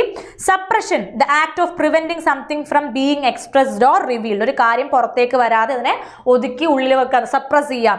റിപ്രഷൻ എന്ന സിനണിം ഉപയോഗിക്കാം, എക്സ്പ്രഷൻ എന്ന ആന്റണിമും നമുക്ക് ഉപയോഗിക്കാം. Now going to the next column, രണ്ടാമത്തെ കോളമാണ് ബിയോണ്ട് ഇൻടോക്സിക്കേഷൻ. അതായത് state supreme courts hold federal balance on regulating alcohol. ആൽക്കഹോളിനെ റെഗുലേറ്റ് ചെയ്യാൻ നോക്കുന്നത്. അപ്പോൾ നിങ്ങൾ വിചാരിക്കുന്ന എന്ത് ആൽക്കഹോളാണ് ഇത്? ആക്ച്വലി ഇൻഡസ്ട്രിയൽ ഗ്രേഡ് ആൽക്കഹോളിന്റെ കാര്യമാണ് പറയുന്നത്. അതായത് ഇപ്പോൾ ഒരു ബാറ്റിൽ നടക്കുകയാണ് നമ്മുടെ സ്റ്റേറ്റും സുപ്രീം കോർട്ടും തമ്മിൽ. അതായത് എന്താ പറയുക, എങ്ങനെയാണ് ഓരോ സ്റ്റേറ്റിലും ഫെഡറൽ ലോസ് എടുക്കപ്പെടുന്നത് എന്നുള്ള രീതിയിൽ. അതായത് അക്കോർഡിംഗ് ടു ദി 21st അമെൻമെന്റ് state has the control over alcohol. അല്ലെ, ആൽക്കഹോൾ സെയിൽസിന്റെ കൺട്രോൾ ആർക്കാണുള്ളത്? യെസ്, പോർട്ടബിൾ ആൽക്കഹോളിന്റെ കാര്യമാണ് ഇവിടെ പറയുന്നത്. കംപ്ലീറ്റ്ലി ആൽക്കഹോളിന്റെ കൺട്രോൾ ആർക്കാണ്? സ്റ്റേറ്റിനാണുള്ളത്. അല്ലെ, ഈ ആർട്ടിക്കിളിൽ സ്റ്റേറ്റിന്റെ റൈറ്റ്സിനെ കുറിച്ചും ഫെഡറൽ റെഗുലേഷനെ കുറിച്ചും ഒക്കെ അതിന്റെ സിഗ്നിഫിക്കൻസിനെ കുറിച്ച് പറയുന്നുണ്ട്. അപ്പോൾ നിങ്ങൾ ചെയ്യേണ്ടതെന്ന് വെച്ച് കഴിഞ്ഞാൽ ഈ ഒരു സാധനം നിങ്ങൾക്ക് തന്നെ വായിച്ച് ആൻസർ ചെയ്യാൻ പറ്റുന്നതാണ്. സോ ഇതിൽ ഞാനൊരു 5 ക്വസ്റ്റ്യൻസ് ഇതിൽ തന്നിട്ടുണ്ട്. സുഖമായിട്ട് നിങ്ങൾക്ക് ഈ കോളം വായിച്ച് ആൻസർ ചെയ്യാം. സോ ഞാൻ ക്ലാസ്സിൽ പറഞ്ഞു ഈ ഒരു സെഷൻ മുതൽ നമ്മൾ എന്ത് ചെയ്യും, ഹോംവർക്ക് ഇടും. സോ ഈ ഒരു ക്വസ്റ്റ്യൻ ഹോംവർക്ക് ആണ്. സോ ഈ ഒരു ക്വസ്റ്റ്യൻ ഹോംവർക്ക് ചെയ്യാനായിട്ട് നിങ്ങൾ എന്ത് ചെയ്താൽ മതി, ഇംഗ്ലീഷ് ഓൾറൗണ്ടർ ഇംഗ്ലീഷ് അല്ലെങ്കിൽ ഇംഗ്ലീഷ് ഓൾറൗണ്ടർ വിത്ത് രേവതി. ഓക്കെ, ഇംഗ്ലീഷ് ഓൾറൗണ്ടർ വിത്ത് രേവതി എന്നുള്ള എൻ്റെ ടെലഗ്രാം ചാനലിൽ ജോയിൻ ചെയ്യുക. എന്നിട്ട് ഇതിൻ്റെ ഇതിൻ്റെ PDF നിങ്ങൾക്ക് അവിടെ കിട്ടും. ആ PDF കിട്ടുന്നതിനൊപ്പം നിങ്ങൾ എന്ത് ചെയ്യുക, ഈ ക്വസ്റ്റ്യൻസ് 1 2 3 4 5 5 ക്വസ്റ്റ്യൻസ് ഉണ്ട്. ആ 5 ക്വസ്റ്റ്യൻ നിങ്ങൾ ആൻസർ ചെയ്യുക. ഓക്കെ, അതുപോലെ അത് വായിച്ചിട്ട് തന്നെ ചെയ്യുക. വളരെ സിമ്പിൾ ആയിട്ടൊരു സാധനമാണ്, നിങ്ങൾക്ക് സ്വന്തമായിട്ട് ചെയ്യാൻ പറ്റുന്നതാണ്. അതുകൊണ്ടാണ് ഞാൻ ഡീറ്റെയിലേക്ക് പോകാത്തത്. അതിനേക്കാളും കുറച്ചുകൂടി നല്ല കോളംസ് നമുക്ക് വേറെ ഡിസ്കസ് ചെയ്യാനുണ്ട്. സോ റെഗുലേഷൻ്റെ അർത്ഥം നിങ്ങൾക്കറിയാം, rule or directive made by maintained by an authority. Jurisdiction, the official power to make legal decisions or judgments. അതായത് നമുക്കൊരു ലീഗലി ഒരു ഡിസിഷൻ എടുക്കാൻ അല്ലെങ്കിൽ ജഡ്ജ്മെന്റ് എടുക്കാനായിട്ട് ആ ഒഫീഷ്യൽ പവർ ഉണ്ടാവും. ഒരു പവർ ഉണ്ടാവുക എന്നുള്ളതാണ് നമ്മൾ ജൂറിസ്ഡിക്ഷൻ എന്ന് പറയുന്നത്. നമ്മൾ പറയില്ലേ എൻ്റെ പരിമിതി, എൻ്റെ പരിധിക്കുള്ളിൽ, ഇതൊക്കെ നമ്മൾ പറയില്ലേ. അതോറിറ്റി എന്താണ് ഇതിന്റെ സിനണിം, പവർലെസ്നെസ് ആണ് ഇതിന്റെ ആന്റണിം വരുന്നത്. പ്രൊപ്പോണൻസ് എന്ന് പറയുമ്പോൾ individuals who advocate for a particular cause or policy. Supporters എന്ന സിനണിമും ഒപ്പോണൻസ് എന്ന ആന്റണിമും ഉണ്ട്. കൺസിസ്റ്റന്റ് എന്ന് വെച്ച് കഴിഞ്ഞാൽ നമ്മളൊരു കാര്യം തന്നെ വളരെ എന്താ പറയുക ഫെയർ ആൻഡ് ആക്യുറേറ്റ് ചെയ്തുകൊണ്ടിരിക്കുക. നമ്മൾ കൺസിസ്റ്റന്റ് ആയിട്ട് പഠിച്ചു കഴിഞ്ഞാൽ നമുക്ക് ഉറപ്പായിട്ട് റിസൾട്ട് കിട്ടും. സ്റ്റഡി എന്ന സിനണിം പറയാം, ഇൻകൺസിസ്റ്റന്റ് എന്ന ആന്റണിം ഉപയോഗിക്കാം. ലാൻഡ്സ്കേപ്പ് അതൊരു മെറ്റഫറിക്കൽ ടേം ആണ്. ആക്ച്വലി ഒരു സിറ്റുവേഷൻ, ഒരു എൻവയോൺമെന്റിനെ പറയുമ്പോൾ നമ്മൾ ലാൻഡ്സ്കേപ്പ് നമ്മൾ പറയില്ലേ ഈ സാഹചര്യം, ഈ സാഹചര്യം എന്ന് പറയുമ്പോൾ that is landscape in English. ഒരു മെറ്റഫോറിക്കൽ മീനിങ് ആണ്. സിനണിം എൻവയോൺമെന്റ് വരും, ഐസൊലേഷൻ ആണ് ആന്റണിം വരുന്നത്. സിഗ്നിഫിക്കൻറ്റ് നിങ്ങൾക്ക് അറിയുന്നതാണ്, സഫീഷ്യൻറ്റ്ലി ഗ്രേറ്റ് അല്ലെങ്കിൽ ഭയങ്കര വേർത്തി ഓഫ് അറ്റൻഷൻ ഉള്ള കാര്യം. Deregulation, the removal of restrictions, ആ റെസ്ട്രിക്ഷൻസ് റിമൂവ് ചെയ്യുക എന്നതാണ് ഡീറെഗുലേഷൻ കൊണ്ട് മീൻ ചെയ്യുന്നത്. ലിബറലൈസേഷൻ ആണ് ഇതിന്റെ സിനണിം, റെഗുലേഷൻ ആണ് ഇതിന്റെ ആന്റണിം. ഇംപ്ലിക്കേഷൻ എന്ന് വെച്ച് കഴിഞ്ഞാൽ ഈ conclusion that can be drawn from something also is not explicitly stated. മൊത്തത്തിൽ പറഞ്ഞില്ലെങ്കിൽ നമുക്ക് എടുക്കാമെന്നത് നമ്മൾ പറയില്ലേ, പറയാതെ പറഞ്ഞ കാര്യം അതിൽ നിന്ന് എടുത്തൊരു കൺക്ലൂഷൻ. കോൺസിക്വൻസസ് എന്നാണ് ഇതിന്റെ സിനണിം വരുന്നത്, എക്സ്പ്ലിസിറ്റ്നെസ് ആണ് ആന്റണിം വരുന്നത്. പിന്നെ ബാലൻസ്, ഡിസ്ട്രിബ്യൂട്ട്, ഇതൊക്കെ നിങ്ങൾക്ക് വായിച്ചെടുക്കാം. So coming to the next important editorial. ഇതിൽ ഏറ്റവും ഇമ്പോർട്ടൻ്റ് ആയിട്ടുള്ള അടുത്ത എഡിറ്റോറിയലിലേക്ക് നമ്മൾ വന്നിരിക്കുകയാണ്. That is private sector holds the key to India's E bus push. എന്താണ് ഇത്? നിങ്ങൾക്ക് വായിക്കാൻ പറ്റും. ഞാൻ ഓൾറെഡി നിങ്ങൾക്ക് ഇത് തന്നത്, നിങ്ങൾ ഓടിച്ചതൊക്കെ ഓൺലൈനിൽ ഒന്ന് വായിക്കാൻ വേണ്ടിയിട്ടാണ്. സോ ഇത് എഴുതിയിരിക്കുന്ന ഈ 2 പേരുടെ ചേർന്നിട്ട് പറയുന്നത് നമ്മുടെ crucial role of private sector. Private സെക്ടറിന് ഭയങ്കരമായ ഒരു ഇമ്പോർട്ടൻറ്റ് റോൾ ഉണ്ട്. എന്തിന്? നമ്മുടെ ഇലക്ട്രിക് ബസ്, അത് ഇന്ത്യയുടെ ഇലക്ട്രിക് ബസ് ഇനിഷ്യേറ്റീവിൽ ഭയങ്കരമായ റോൾ ആർക്കുണ്ട്? പ്രൈവറ്റ് കമ്പനീസ് അല്ലെങ്കിൽ പ്രൈവറ്റ് സെക്ടറിന് ഭയങ്കരമായിട്ടുണ്ട്. ഓക്കെ, അതായത് പ്രൈവറ്റ് കമ്പനീസ് എങ്ങനെയാണ് ഇന്നവേഷൻ, ഇൻവെസ്റ്റ്മെന്റ്, എഫിഷ്യൻസി ഒക്കെ ഡ്രൈവ് ചെയ്യുന്നത്, അല്ലെങ്കിൽ അവരെങ്ങനെയാണ് ഇന്നോവേഷൻസ് കൊണ്ടുവരുന്നത്, ഇൻവെസ്റ്റ്മെന്റ്സ് കൊണ്ടുവരുന്നത് എന്നുള്ളതിൽ അവർക്ക് പ്രത്യേകത അവർക്ക് വളരെയധികം പ്രത്യേകത ഉണ്ടെന്നാണ് ഈ കോളം പറയുന്നത്. മാത്രമല്ല ആക്ച്വലി പബ്ലിക് പ്രൈവറ്റ് പാർട്ട്ണർഷിപ്പിനെ എന്താ പറയുക അത് വരണം, കുറച്ചുകൂടെ പബ്ലിക് പ്രൈവറ്റ് പാർട്ട്ണർഷിപ്സ് വരണം. എന്തിന്? നമുക്കിപ്പോൾ ഒരുപാട് ലൈക്ക് ഫൈനാൻസിങ്, ടെക്നോളജി അഡോപ്ഷൻ്റെ ഒക്കെ പ്രോബ്ലംസ്, ചാലഞ്ചസ് നമ്മൾ ഫേസ് ചെയ്യുന്നുണ്ട്. സോ പബ്ലിക് പ്രൈവറ്റ് പാർട്ട്ണർഷിപ്പ് ഉണ്ടെങ്കിൽ ഈ ഫിനാൻഷ്യൽ ആയിട്ടുള്ള പ്രോബ്ലംസ് ആവട്ടെ, ടെക്നോളജിക്കൽ അഡ്വാൻസ്മെന്റ് ആവട്ടെ, അത് കുറേയൊക്കെ എന്ത് ചെയ്യാൻ പറ്റും, നമുക്ക് പരിഹരിക്കാൻ പറ്റും. Because private sector has this capability to innovate and they have the efficiency for the investment. Okay, so അങ്ങനെയുള്ളതുകൊണ്ട് നമ്മൾ പ്രൈവറ്റ് സെക്ടറിനെ കൂടുതലായിട്ട് എന്ത് ചെയ്യുക, പബ്ലിക് സെക്ടറായിട്ട് കൊളാബറേറ്റ് ചെയ്ത് ഇങ്ങനെയുള്ള പരിപാടികൾ ചെയ്യുക എന്നാണ് ഈ ഒരു കോളത്തിൽ അവർ പറയുന്നത്. മാത്രമല്ല ഇതിന്റെ ബെനിഫിറ്റുകൾ അവർ എടുത്തെടുത്ത് പറയുന്നുണ്ട്. എന്തൊക്കെയാണ് ഈ ഒരു ബിസിനസ് മോഡൽ കൊണ്ടുള്ള ബെനിഫിറ്റ് എന്ന്? എമിഷൻസ് റെഡ്യൂസ് ചെയ്യുക. അത് നമുക്കറിയാം, ബാഡ് ആയിട്ടുള്ള ഒരുപാട് പൊല്യൂഷൻ ഉണ്ടാകുന്നുണ്ട്. ഇപ്പോൾ തന്നെ നമുക്ക് എല്ലാവരും എന്താ പറയുക, വണ്ടിയുടെ പൊല്യൂഷൻ ചെക്ക് ചെയ്യണം അല്ലേ, കൃത്യം ഇത്ര ടൈം ആകുമ്പോൾ വണ്ടിയുടെ പൊല്യൂഷൻസ് ചെക്ക് ചെയ്യേണ്ടത് അത്യാവശ്യമാണ്. പൊല്യൂഷനുള്ള വണ്ടി നമുക്ക് ഉപയോഗിക്കാൻ പറ്റില്ല. അങ്ങനെ ഒരുപാട് പണ്ടുള്ളത് പോലെയല്ല. ഇപ്പം we are so much bothered about pollution അല്ലേ.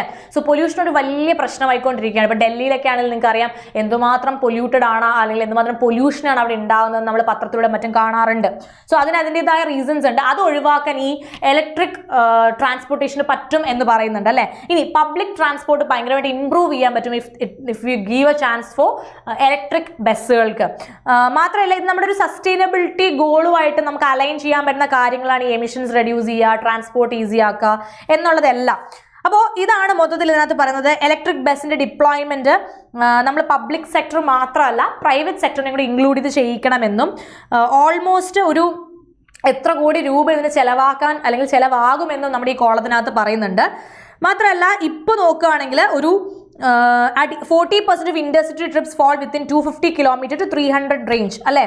സോ ഈ ഒരു സിംഗിൾ ചാർജ് ഇത്രയും ദൂരമൊക്കെ കവർ ചെയ്യാനായിട്ട് പറ്റും. അല്ലെങ്കിൽ അതിന് നമുക്ക് കുറച്ചും കൂടി എഫിഷ്യൻ്റ് ആവണമെങ്കിൽ പബ്ലിക് സെക്ടറിന് കുറച്ചും കൂടി എന്ത് ചെയ്യാൻ പറ്റുന്നില്ല, കുറച്ചുകൂടെ ബൂസ്റ്റ് ചെയ്യാൻ പറ്റുന്നില്ല. അപ്പോൾ പ്രൈവറ്റ് സെക്ടർ ഇൻക്ലൂഡഡ് ആണെങ്കിൽ ഈ ഒരു പ്രൊജക്റ്റിനെ ബൂസ്റ്റ് ചെയ്യാനും ഒരു നല്ല പുഷ് കൊടുത്ത് എന്ത് ചെയ്യാൻ പറ്റും, ഈ ഒരു നമ്മുടെ ഈ ഒരു ഇനിഷ്യേറ്റീവിനെ നന്നായിട്ട് ബൂസ്റ്റ് ചെയ്യാനും പറ്റും എന്നാണ് പറയുന്നത്. Okay, to create scale and reduce cost in electric bus market in India, promoting uptake in private sector is very crucial as the government forges ahead in supporting EV transition under new PM E-Drive scheme. ആ ഒരു scheme നിങ്ങൾ നോക്കണം. PM E-Drive scheme എന്നൊരു സ്കീമിനെ കുറിച്ചുകൂടെ പറയുന്നുണ്ട്. അതായത് financing incentives ആവട്ടെ, infrastructure charging ആവട്ടെ, ഇന്നോവേറ്റീവ് ബിസിനസ് മോഡൽ ആവട്ടെ, ഇതെല്ലാം തന്നെ ഈ electric bus adoption by private operations successful ആക്കി മാറ്റാനായിട്ട് സാധിക്കും. സോ ആക്ച്വലി ഇതൊരു വളരെ കറണ്ട് സിറ്റുവേഷനിൽ ഏറ്റവും ഭയങ്കര റെലവെന്റ് ആയിട്ടുള്ള ഒരു കോളമാണ്. നമുക്കറിയാം, നമ്മൾ വണ്ടി ഓടിച്ചൊക്കെ പോകുന്ന സമയത്ത് തൊട്ടടുത്തൊരു ഇലക്ട്രിക് വെഹിക്കിൾ ഉണ്ടെങ്കിൽ ശബ്ദമില്ല, നമ്മൾ ഹോൺ കേൾക്കുമ്പോഴാണ് ഓക്കെ തൊട്ടടുത്തൊരു വണ്ടി ഉണ്ടെന്ന് മനസ്സിലാവും. അത്രയും മാത്രം എന്താ പറയുക, ഇപ്പം എനിക്ക് തോന്നുന്നു പണ്ട് തുടങ്ങിയ സമയത്ത് അധികം ചാർജിങ് പോർട്സുകളോ ഏരിയാസോ ഇല്ല. ഇപ്പം പക്ഷേ എവിടെ എല്ലായിടത്തും you can see charging ports everywhere അല്ലേ. സോ അത്യാവശ്യം നല്ലൊരു കോളമാണിത്. ഇത് എല്ലാവരും ഉറപ്പായിട്ടും വായിക്കുക. സോ ഇതുമായിട്ട് റിലേറ്റ് ചെയ്ത് എന്ത് ചെയ്യാം, കുറച്ച് ക്വസ്റ്റ്യൻ നോക്കാം. What is the primary focus of the editorial? എന്താണ് ഇതിന്റെ പ്രൈമറി ഫോക്കസ്? പെട്ടെന്ന് നോക്കി ആൻസർ പറഞ്ഞേ. The role of private sector in India's e-bus initiative, the environmental impact of electric buses, government regulation on public transport, the history of public transport in India. പെട്ടെന്ന് answer ചെയ്ത് നോക്കട്ടെ. First question എന്താണ് ഇതിൽ കൊടുക്കാൻ പറ്റുക? Yes, അനീഷിന്റെ answer ഞാൻ കണ്ടു. Ajay is saying B, the environmental impact of electric ബസ്സുകൾക്ക് എന്ത് എൻവയോൺമെന്റൽ ഇമ്പാക്ട് ഉണ്ടെന്നാണ് പറയുന്നത്. ഇപ്പം എൻവയോൺമെന്റൽ ഇമ്പാക്ട് ഉള്ള ആണെങ്കിൽ നമ്മൾ ഒരിക്കലും ഇലക്ട്രിക് ബസ്സിന് ഇത്രയും ബൂസ്റ്റ് ചെയ്യണമെന്നും public private transportation public private sectors ഒരുമിച്ച് ഇത് കൊളാബറേറ്റ് ചെയ്യണമെന്നും പറയുമോ? ഇല്ല. So the answer is the role of private sector എന്താ in India's E-bus initiative. A ആണ് നമ്മുടെ ഇവിടുത്തെ ആൻസർ വരുന്നത്. Okay,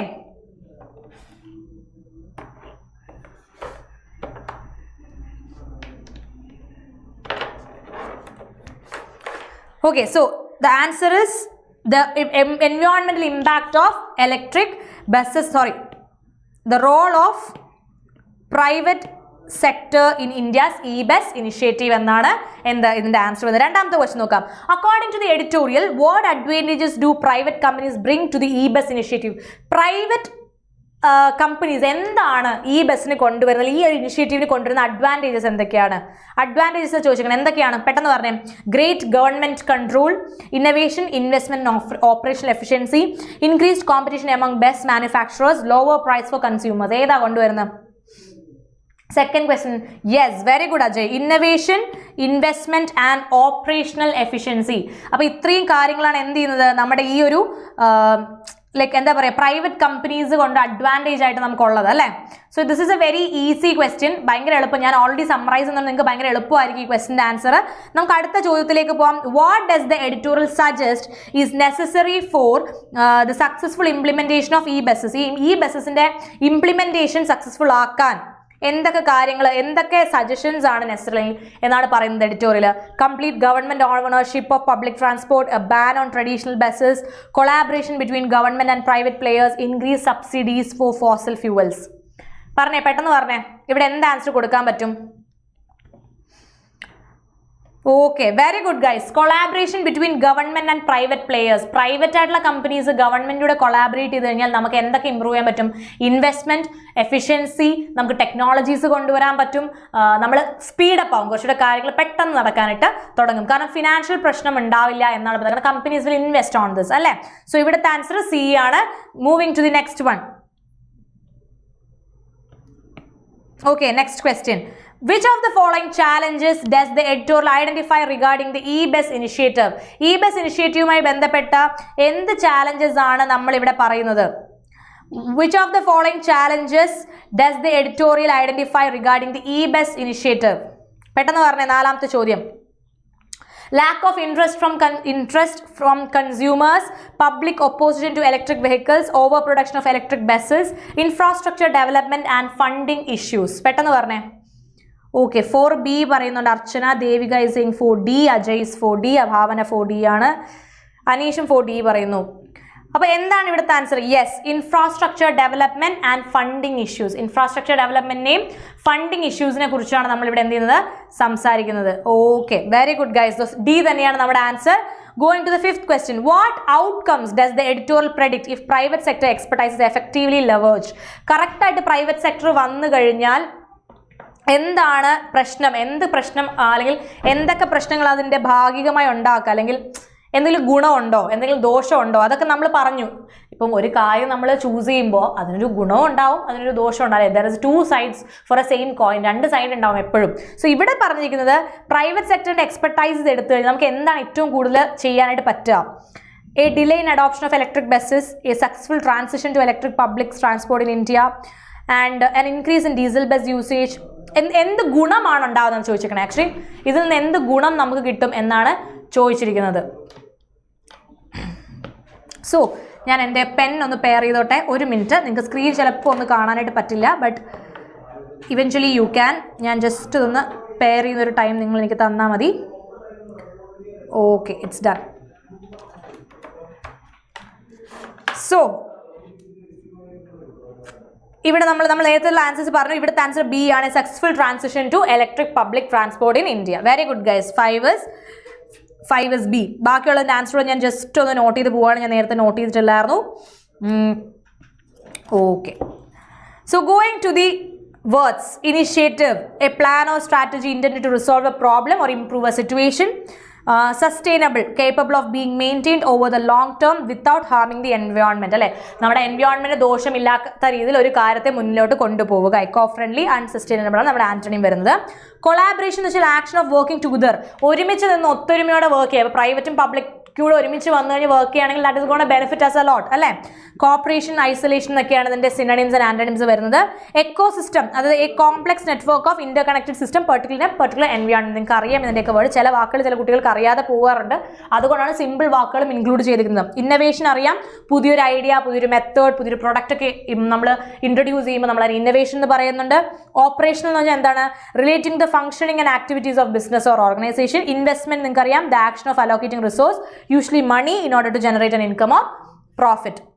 Infrastructure, the basic physical system of a business or nation including transportation, communication. എന്തുകൊണ്ട് ഞാൻ ഇത്രയും സിമ്പിൾ വേർഡ്സ് ചൂസ് ചെയ്യുന്നു വെച്ച് കഴിഞ്ഞാൽ ഈ സിമ്പിൾ വേർഡ്സ് തന്നെ നമുക്ക് വരുമ്പോൾ ഇതിൻ്റെ പലപ്പോഴും മീനിങ്സ് നമുക്ക് ഓപ്റ്റ് ചെയ്യാനായിട്ട് പറ്റാതെ വരും. അതായത് ചിലപ്പോൾ നിങ്ങൾക്ക് തന്നിരിക്കുന്ന ഈ വേർഡിൻ്റെ സിമിലർ മീനിങ് ഉള്ള വേറൊരു വേർഡ്, അല്ലെങ്കിൽ ഈ മീനിങ് തന്നെയാണ് ഈ വേർഡ് എന്നുള്ള ചോദ്യങ്ങളൊന്നും നമ്മൾ പെട്ടുപോകും. കാരണം ഇതിൻ്റെ മലയാളം മീനിങ് നമുക്കറിയാം, പക്ഷേ എക്സാക്ട്ലി ഇംഗ്ലീഷിൽ ഇതാണ് ഇതിൻ്റെ മീനിങ് നമുക്ക് പലർക്കും അറിയാത്തൊരു സിറ്റുവേഷൻ ഉണ്ടായിട്ടുണ്ടാവും. അതുകൊണ്ടാണ് സിമ്പിൾ വേർഡ്സും ചൂസ് ചെയ്തേക്കുന്നത്.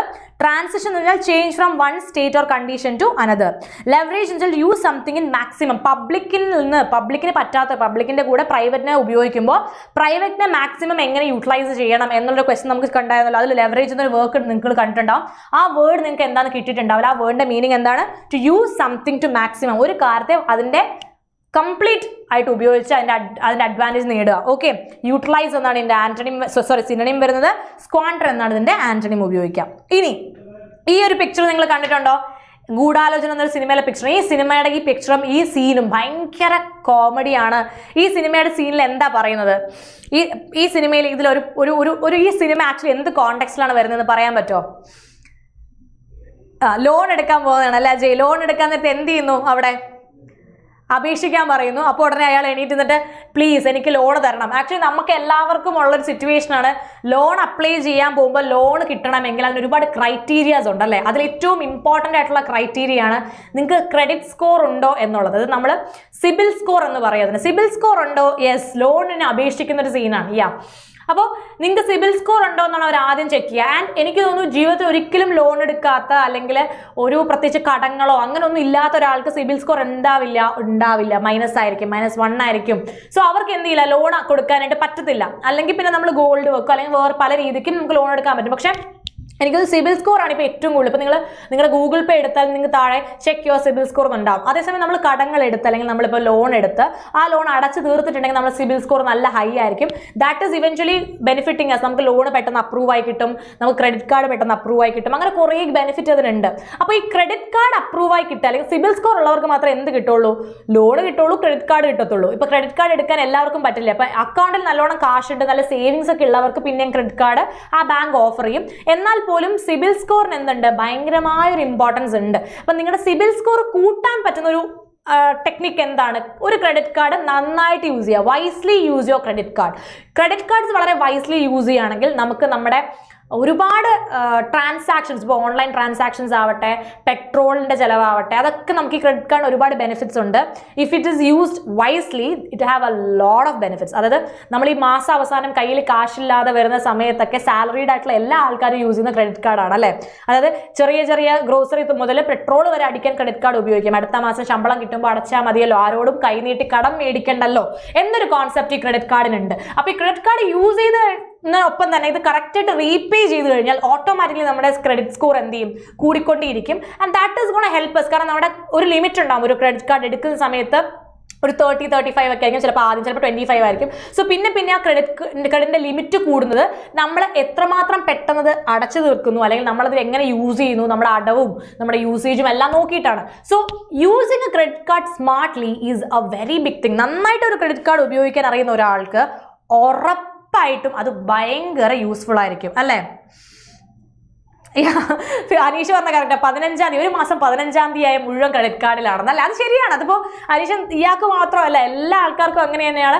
മാസം ആദ്യം ശമ്പളം വരുന്നു, ശമ്പളം വന്ന് ഓക്കെ എനിക്ക് ശമ്പളം വന്നു എന്ന് മനസ്സിൽ വിചാരിച്ച് കുറച്ച് നോക്കുമ്പോൾ EMI പിടിച്ചു, ലോൺ പിടിച്ചു, അത് പിടിച്ചു, ഇത് പിടിച്ചു, വീട്ടിലേക്ക് അയക്കുന്നു, electricity bill, water bill, rent, അങ്ങനെ പല രീതിയിൽ ആ പൈസ മുഴുവൻ കണ്ണടച്ചുറക്കണ തീർന്നു പോയിട്ട് നമ്മൾ വീണ്ടും ഒരു ദിവസം കോടീശ്വരനും ആ ദിവസം വൈകിട്ടാകുമ്പോഴേക്കും നമ്മൾ ഭയങ്കര പൂർവ്വം ആവും. ആ ഒരു കണ്ടീഷനാണ് അതിലുള്ളത് അല്ലേ?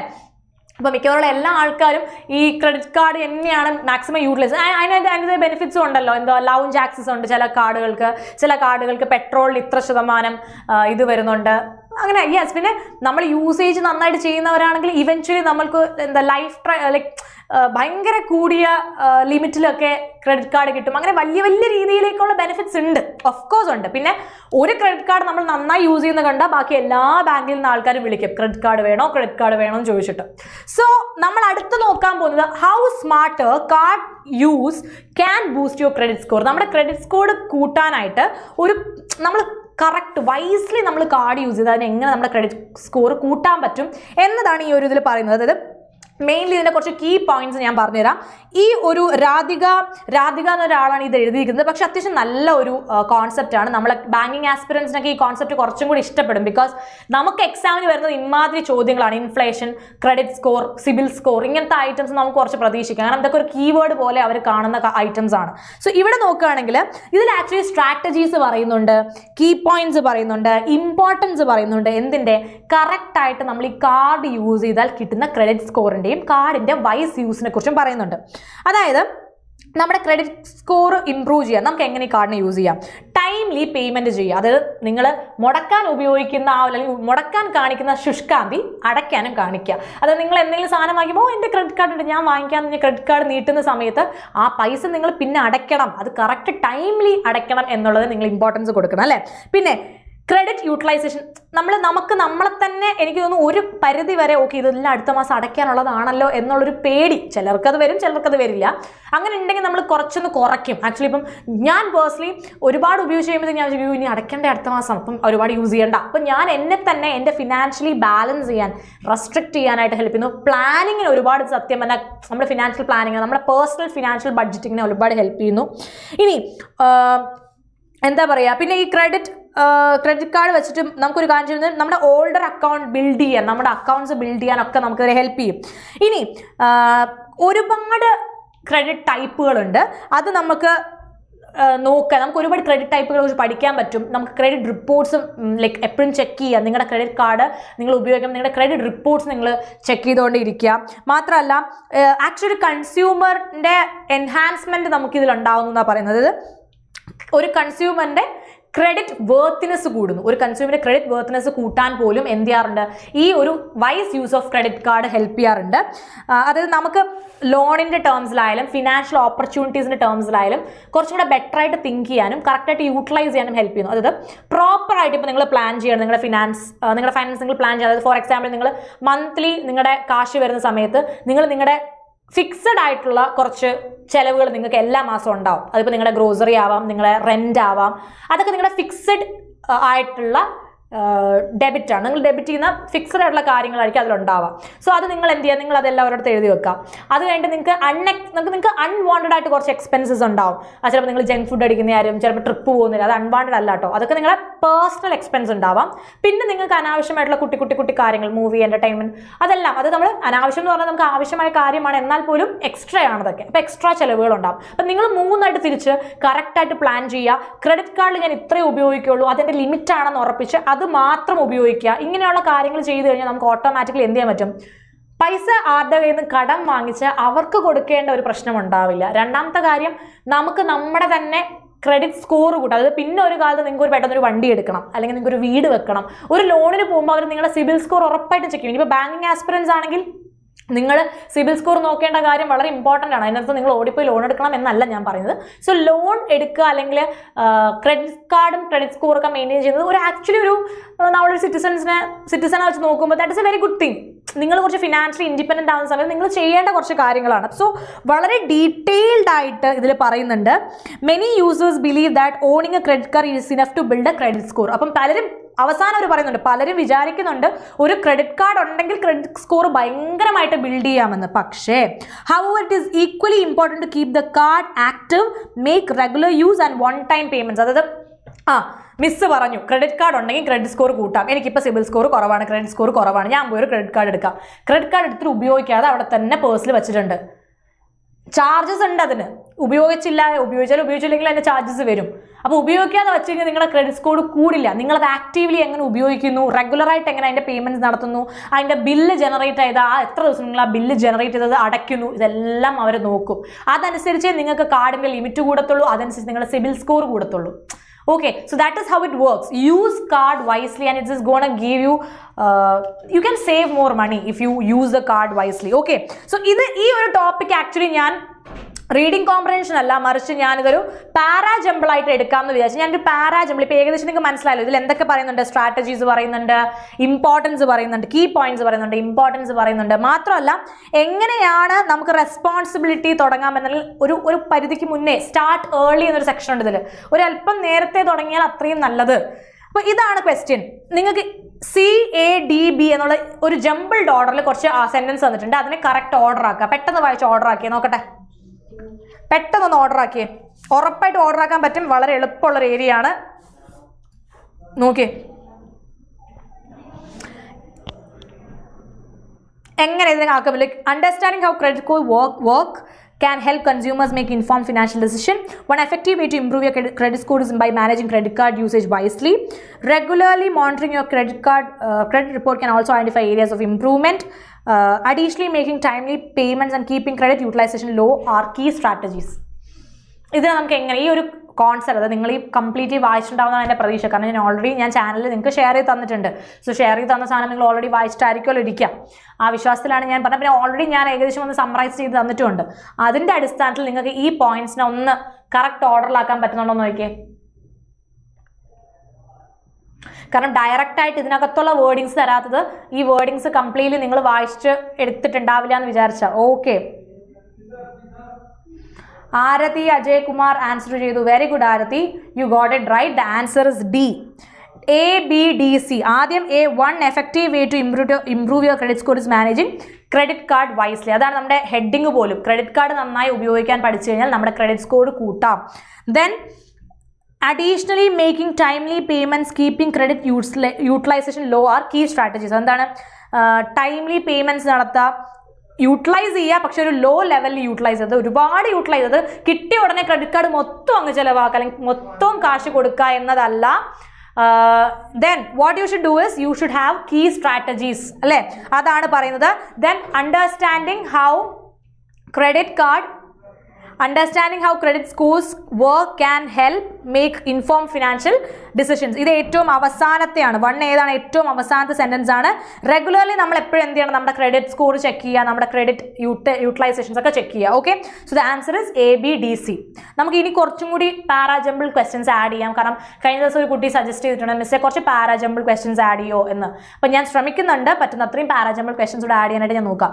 ആക്ച്വലി RCയും ക്ലോസ് ടെസ്റ്റ് ഞാൻ ആഡ് ചെയ്തുകൊണ്ടിരുന്നു. അപ്പം ഞാനിപ്പം ഇന്ന് RC മാത്രം ആക്കിയിട്ട് പാരാജമ്പിൾ എടുത്തത്. ക്ലോസ് ടെസ്റ്റ് വേണമെന്ന് വെച്ചാൽ പാരാജമ്പിൾ പുതുതായിട്ട് ഇൻട്രൊഡ്യൂസ് ചെയ്തുകൊണ്ടാണ് കേട്ടോ. സോ ഇതിലും utilisation, monitor, informed, credit worthiness, timely, strategies, identify, decisions എന്നുള്ള സിമ്പിൾ കുറച്ച് വാക്കുകളുണ്ട്. നിങ്ങൾക്ക് ഇതിൻ്റെ മീനിങ്ങും സിനോണിംസും ആനോണിംസും കിട്ടും. എഫക്റ്റീവ്, ഇംപ്രൂവ്, ഇതൊക്കെ നിങ്ങൾ നോക്കിക്കോളാം. Now, see the second അടുത്ത എഡിറ്റോറിയൽ. ഈ ഒരു ഫോട്ടോയിൽ നിങ്ങൾ ആരെയാണ് കാണുന്നത്? മഞ്ജു പിള്ളയാണ് കാണുന്നത്. ഈ സിനിമ നിങ്ങൾക്ക് അറിയായിരിക്കും, ജയ ഹേ. അതിൽ ആക്ച്വലി ഈ സിനിമയുടെ ഏറ്റവും കീ ആയിട്ടുള്ള ഒരു എലമെന്റ് ഈ ഒരു പാർട്ടാണ്. അപ്പോൾ ഈ ഒരു പാർട്ടിൽ നിങ്ങൾക്ക് എന്ത് ഫീൽ ചെയ്തു? നിങ്ങൾ ഈ സിനിമ കണ്ടിട്ടുണ്ടല്ലോ, നിങ്ങൾ ഈ സിനിമ കണ്ട സമയത്ത് ഈ ഒരു ഏരിയ ആണ്. അപ്പോൾ നിങ്ങൾക്ക് എന്ത് ഫീൽ ചെയ്തു? What did you like? പുള്ളിക്കാരുടെ ആ ഒരു ഡെലിവറി ഓഫ് ഡയലോഗ്സ്, പുള്ളിക്കാരുടെ ആ പൊസിഷനെ കീപ്പ് ചെയ്തത്, നിങ്ങൾക്ക് അത് കണ്ടപ്പോൾ എന്ത് ഫീൽ ചെയ്തു? Was she good? Not as an actress ആയിട്ടല്ല ഞാൻ ചോദിക്കുന്നത്. ആ ഒരു concept of having a lady judge അല്ലെങ്കിൽ ഒരു ഫീമെയിൽ ജഡ്ജിനെ കണ്ടപ്പോൾ what did you feel? How effective was it? ആ ഒരു രീതി of taking care that complete case was really nice അല്ലേ? നിങ്ങൾക്ക് എന്ത് തോന്നി കണ്ടപ്പോൾ? സ്വാതന്ത്ര്യമൊക്കെ കൊടുക്കുമല്ലേ എന്നുള്ള കുറച്ച് നല്ല ഡയലോഗ് ഡെലിവറീസ് ഉണ്ടായിരുന്ന ഒരു ഏരിയയാണ് ആ സിനിമയിൽ. ഏറ്റവും ബെസ്റ്റ് ആയിട്ടുള്ള ഒരു ഏരിയ ആയിരുന്നു ഈ കോർട്ട് സീൻ. ഈ കോർട്ട് സീനിൽ മഞ്ജു പിള്ളയുടെ ആ ഒരു position and how she is utilising the position to deal the case ഒക്കെ ഭയങ്കര രസമായിരുന്നു. കുറച്ച് കോമിക്കൽ ആയിരുന്നെങ്കിൽ പോലും ഭയങ്കര രസകരമായിട്ടുള്ളതാണ്. അങ്ങനെയാണ് ഞാൻ നിങ്ങളോട് ചോദിക്കട്ടെ, ഇന്ത്യയിൽ എത്ര ഫീമെയിൽ ചീഫ് ജസ്റ്റിസ് ഉണ്ടായിട്ടുണ്ട്? Just answer my question. എത്ര ഫീമെയിൽ ചീഫ് ജസ്റ്റിസ് ഉണ്ടായിട്ടുണ്ട് ഇന്ത്യയിൽ? Come on guys, ഉത്തരം പറഞ്ഞേ പറ്റൂ, രക്ഷപ്പെടാൻ പറ്റില്ല. ഞാൻ ഇവിടെ ഈ ഒരു ചെറിയ പിക്ചർ ഇട്ട് നിങ്ങളോട് സിനിമാ കഥ പറയാനല്ല. ഈ ഒറ്റ ഒരു സിനിമയുടെ ഒരു മീമിലൂടെ എനിക്ക് നിങ്ങളോട് ചോദിക്കാനുള്ളത്, സിനിമകളിൽ നമ്മൾ പലപ്പോഴും ജഡ്ജിൻ്റെ സ്ഥാനത്ത് സുപ്രീം കോർട്ടിലാവട്ടെ ഡിസ്ട്രിക്ട് കോർട്ടാവട്ടെ നമ്മൾ അവിടെയൊക്കെ നമ്മൾ ആരെ കാണാറുണ്ട്? നമ്മൾ ഒരു ഫീമെയിൽ ജഡ്ജിനെ സിനിമയിൽ കാണാറുണ്ട്. 2 or 3 ഒരാൾ Fathima B. I was asking about Chief Justice Ajay. I was not asking about first female judge. ഞാൻ ഫസ്റ്റ് ഫീമെയിൽ ജഡ്ജ് ആരായിരുന്നു എന്നല്ല ചോദിക്കുന്നത്, ഫസ്റ്റ് ഫീമെയിൽ ചീഫ് ജസ്റ്റിസ് ആരായിരുന്നു എന്നാണ് ചോദിക്കുന്നത്. 4 പേരുണ്ട് എന്ന് പറയുന്നു. ഓക്കെ, അറിയില്ല, ബിക്കോസ് അങ്ങനെ ഒരാളില്ല അജയ്. അതായത് ഇതുവരെയും ഒരു ഫീമെയിൽ ചീഫ് ജസ്റ്റിസ് ഉണ്ടായിട്ടില്ല. ഇനി ഉണ്ടാവാൻ ചാൻസ് ഉള്ള ഒരാൾ അറ്റ് പ്രസന്റ് സുപ്രീം കോർട്ടിലുള്ള നാഗരത്ന എന്ന് പറയുന്ന ഒരു ജഡ്ജാണ്.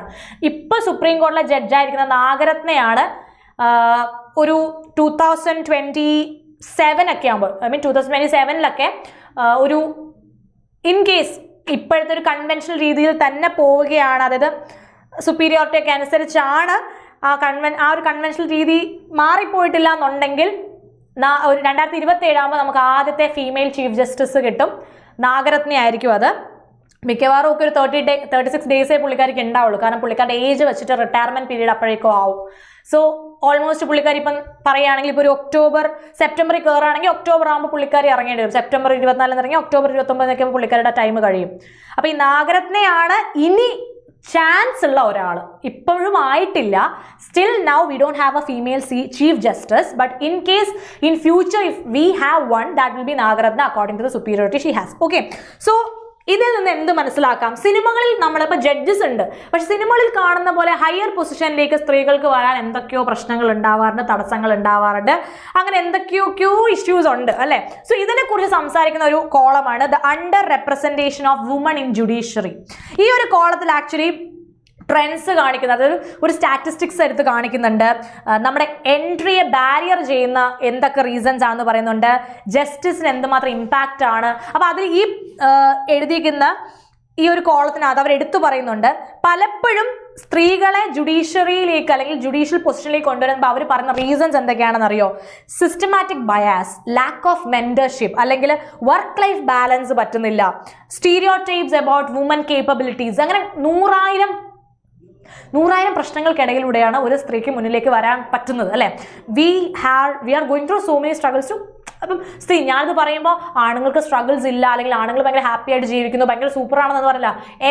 Each and every individual has their own problem, situation, circumstances എല്ലാം ഉണ്ട്. പക്ഷേ ഒരു ജോബിലേക്ക് വരുമ്പോൾ അവിടെ കുറെ ക്രൈറ്റീരിയാസ് വരുന്നു, അല്ലെങ്കിൽ അവിടെ കുറെ സിസ്റ്റമാറ്റിക് ബയാസുകൾ വരുന്നുണ്ടെന്ന് ഈ കോളത്തിൽ പറയുന്നുണ്ട്. മാത്രമല്ല ഡൈവേഴ്സ് ആക്ച്വലി നമ്മൾ കുറച്ച് ജുഡീഷ്യറി ഡൈവേഴ്സിഫൈ ചെയ്യണം, എൻഹാൻസ് ചെയ്യണം. മാത്രമല്ല ഈ public trust in legal system കൂടണമെങ്കിൽ നമ്മൾ എന്ത് ചെയ്യണം? എല്ലാവർക്കും ഒരുപോലെ ഓപ്പർച്യൂണിറ്റീസ് കൊടുക്കാനായിട്ട് ശ്രമിക്കണം അല്ലെ. ആക്ച്വലി നമ്മൾ ഇതിനകത്ത് വായിച്ചു കഴിയുമ്പോൾ നമുക്ക് മനസ്സിലാകുന്ന അക്കോർഡിംഗ് ടു ഡേറ്റ ഭയങ്കരമായിട്ട് അണ്ടർ റെപ്രസെന്റ് ചെയ്തൊക്കെയാണ് വുമണിന്റെ ജുഡീഷ്യൽ റോൾസിൽ.